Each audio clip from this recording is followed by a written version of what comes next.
Sinisisi si Calvin sa pagkatalo ng Magnolia sa Phoenix kasi kung hindi nagpadala si Calvin sa init ng ulo niya, baka nakahabol pang Magnolia at hindi siya na-fouled out.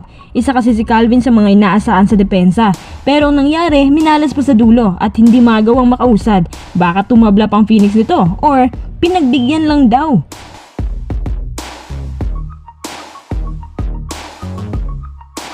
Benny Boatwright, isa na po sa mga kandidato para gawing naturalized player sa Gilas.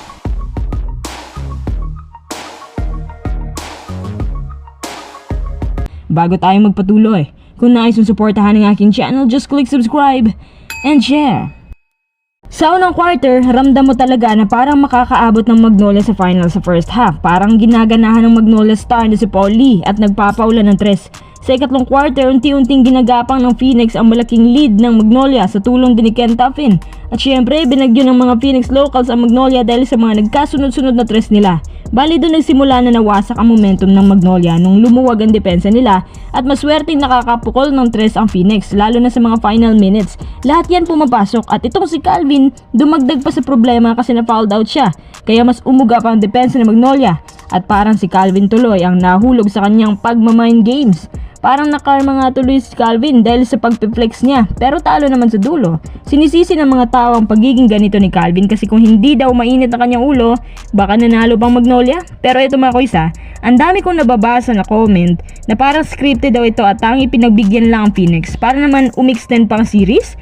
Kung ang Phoenix nga ay pinagbigyan, baka sinadya daw ng Magnolia na magpaiwan sa second half para hindi halata na mananalo pala ang Phoenix sa dulo. So sa first half pala ang ibig sabihin, yun ang totoong laban kasi halos kalahating puntos po ang kalamangan ng Magnolia. Naniniwala ba kayo dito mga kuys? Hindi ko talaga masasabi pero sa palagay ko, malalaman lang natin yan next game. Sa pagkakaalam ko kasi, minsan totoo yan kasi yung mga key players nila pinagpapahinga para sa next game. Kapag may pinagpapahinga sila, sinasakripisyo nila ang pagkatalong to para lang magkaroon ng lakas ang mga players nila or makapagpahinga for the next game. Posible po yun kasi yun ang pagkakakilala ko kay Coach Tim nung siya pang humahawak ng Pure Foods franchise.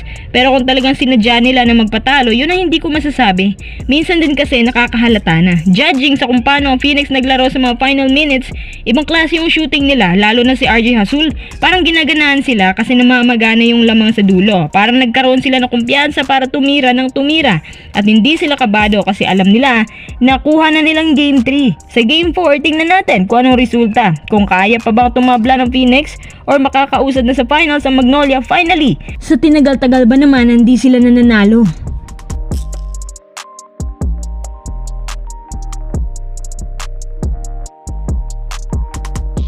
Tara, next update tayo. Benny Boatwright ayon kay former Comnol Ayala, posibleng maging kandidato sa pag-naturalized player sa Gilas. Talaga ba?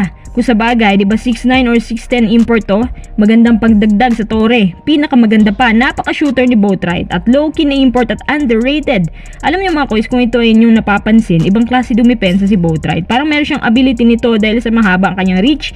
At isa pa, hindi malabo na mangyari ang kanyang naturalization dahil nasa bakuran siya ng SMC. Kaya hindi mahirap makuha. At mukhang hindi naman mahirap pakiusapan si Boatwright. Si Boatwright din ang number 1 contender ngayon para sa best import race. Ilang games pa lang yan pero numero 1 na siya sa title na to. Nung una, nag-a-adjust pa lang si Boatwright. Medyo salat siya sa contribution pero sa pangalawang game, agad lumabas ang kumpiyansa niya at nakapagtala agad ng 40 plus points sa tulong din ng kanilang mga locals. Hanggang sa mga oras na to, consistent pa rin si Boatwright at walang ka-pressure na lumalaban para sa SMB. Alam niyo naman na isa pong import na to sa mga nagpahirap sa Ginebra ngayon. Tapos, ang tangkad ba niya?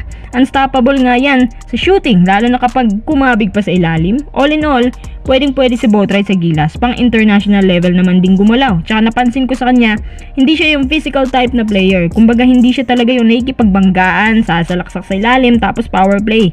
Siya yung modern big man na malaki pero hindi namimisikal. Shooter siya na import at yun lang yung pinaka-specialty niya.